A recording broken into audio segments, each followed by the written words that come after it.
ایک سوال یہ آیا ہے کہ فجر کی نماز کے لیے آنکھ کا نہ کھلنا کیا گناہ کی وجہ سے ہوتا ہے،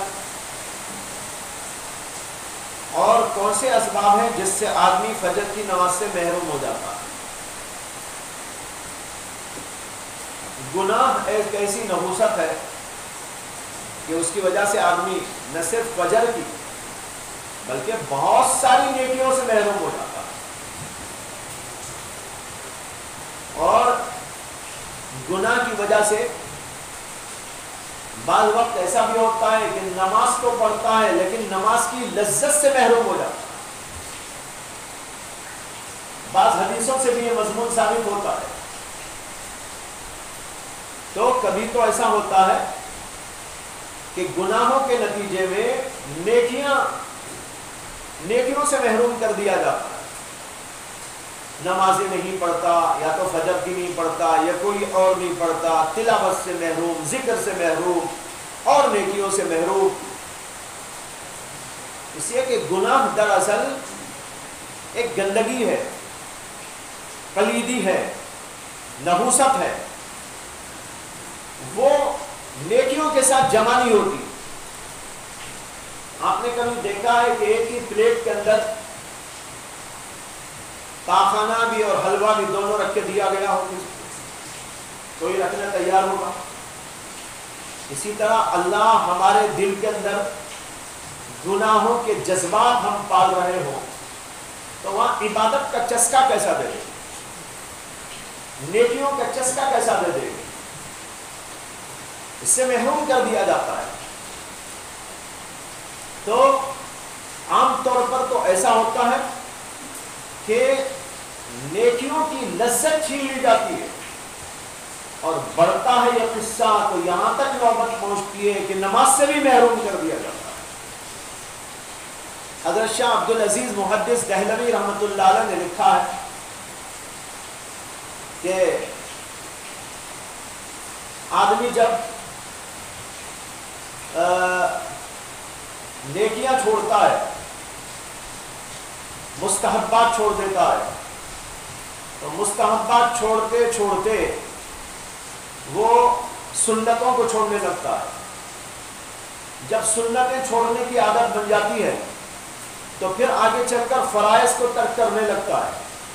یعنی ہر ایک کا اثر ہے، مستحبات چھوڑنے کا اثر سنت چھوڑنا، سنتیں چھوڑنے لگے گا، اس کا اثر یہ ہوگا کہ فرائض سے غفلت ہو جائے گی، پھر فرائض سے غفلت ہونے لگے گی تو اس کا نتیجہ یہ ہوگا کہ وہ گناہوں میں مبتلا ہو جائے گا، گناہوں میں برابر مبتلا رہا، اللہ نہ کرے کفر میں پڑ جائے گا۔ تو ہر چیز کا ایک اثر ہوتا ہے، گناہوں کا اثر، نیکیوں کا اثر، نیکی کریں گے تو نیک اثر، برائی کریں گے تو برا اثر، چھوٹی نیکی چھوڑیں گے تو چھوٹا اثر، بڑی نیکی چھوڑیں گے تو بڑا اثر۔ اسی طریقے پر جب انسان گناہ میں مبتلا ہوتا ہے تو اس کا اثر یہ ہوتا ہے کہ وہ نیکیوں سے محروم کر دیا جاتا ہے، اور نیکیوں سے محروم کرنا ایسا بھی ہوتا ہے کہ نماز ہی سے غفلت ہو گئی، ذکر ہی سے غفلت ہو گئی، اور کبھی یہ ہوتا ہے کہ ان چیزوں کو تو کر لیتا ہے لیکن اس کے اندر کی لذت سے محروم کر دیا۔ نماز میں لذت ہے نا، بہت بھاری لذت ہے، عظیم الشان لذت ہے، ذکر میں بڑا مزہ ہے۔ جیسے آپ بریانی کھاتے ہیں، حلوے کھاتے ہیں، مختلف اور چیزیں کھاتے ہیں، اس کے اندر جس طریقے پر ظاہری طور پر لذتیں اللہ نے رکھی ہیں، اسی طریقے پر باطنی عبادات کے اندر باطنی لذت بھی رکھی ہوئی ہے۔ ایمان کی بھی ایک لذت ہے۔ حدیث میں آتا ہے کہ نبی اکرم صلی اللہ علیہ وسلم نے ارشاد فرمایا، ثلاث من کن فیہ وجد بہن حلاوۃ الایمان۔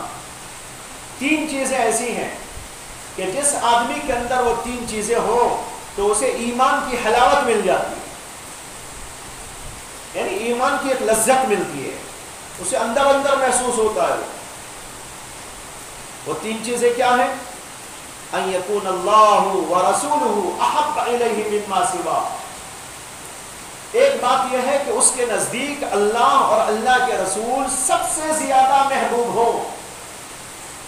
اللہ کی محبت، اللہ کے رسول کی محبت تمام چیزوں سے زیادہ ہو جائے، اس کو ملے گی یہ لذت۔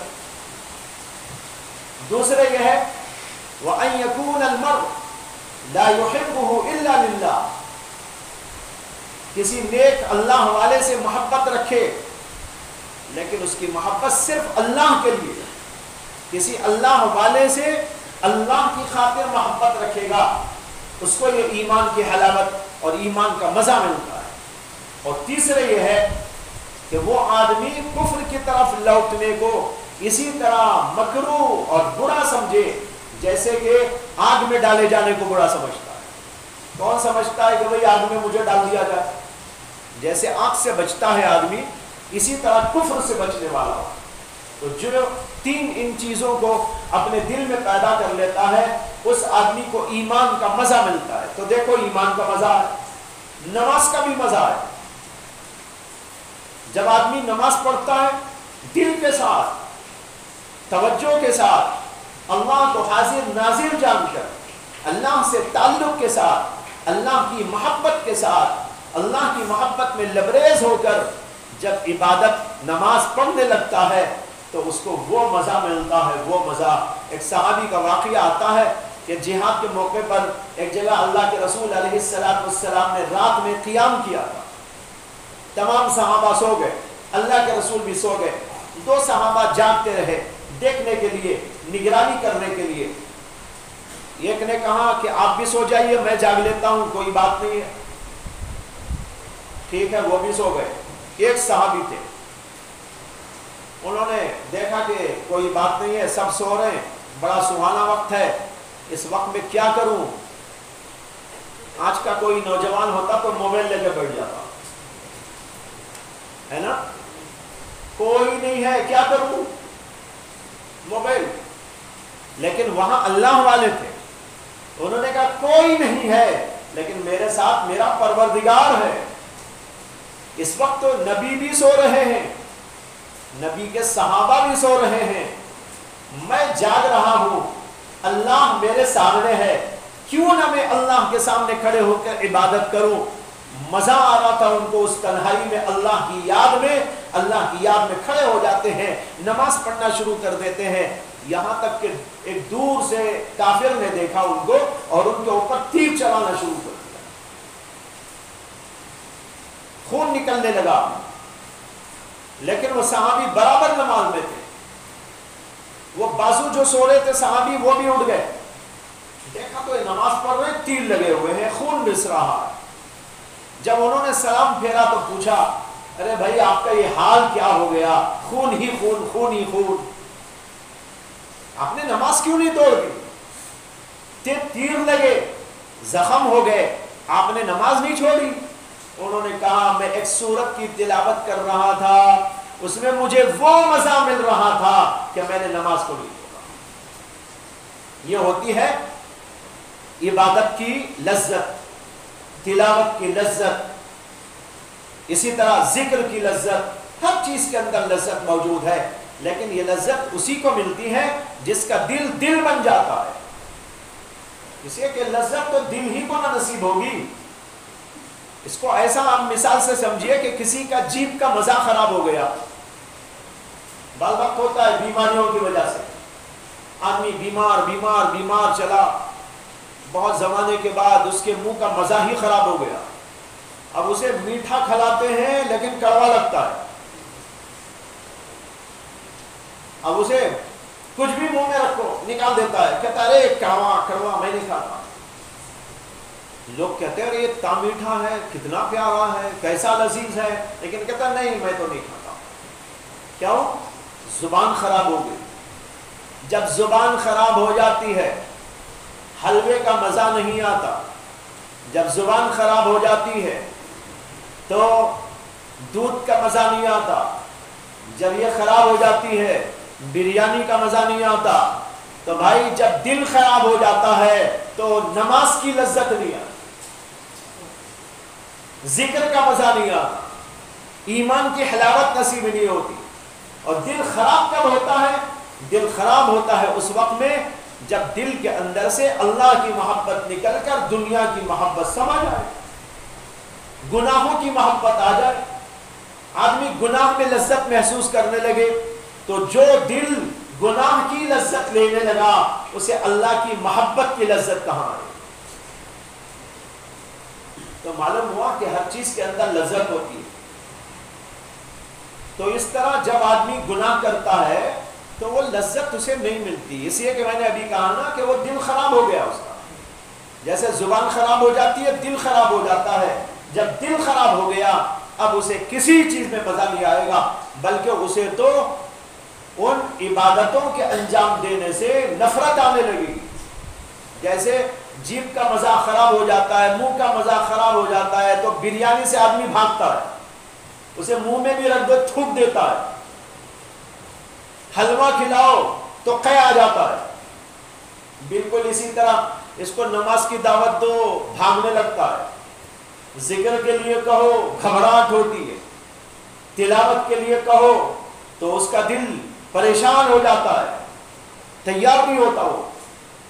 اسی سے یہ بھی سمجھ میں آ گیا کہ جن لوگوں کو نماز میں مزہ نہیں آتا، جن لوگوں کو ذکر میں مزہ نہیں آتا، جن لوگوں کو اور عبادتوں میں مزہ نہیں آتا، اصل میں ان کا دل خراب ہے، دل کی اصلاح کی ضرورت ہے۔